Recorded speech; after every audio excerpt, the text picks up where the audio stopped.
everyone. So for today's video, for today's video,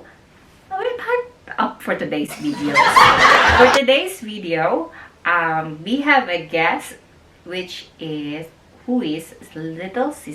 Sister Little, because I made her a costume, a non-costume.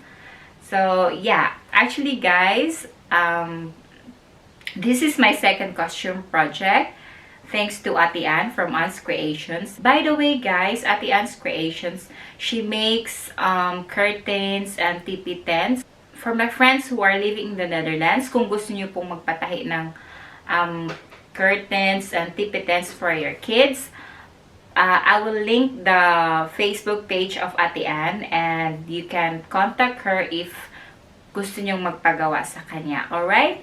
So, thanks to Ate Ann, I was able to make this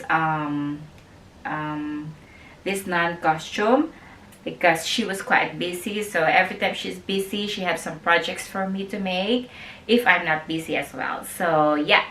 So, I came up with an idea to share it to you guys on how did I make it. If you want to know, keep watching.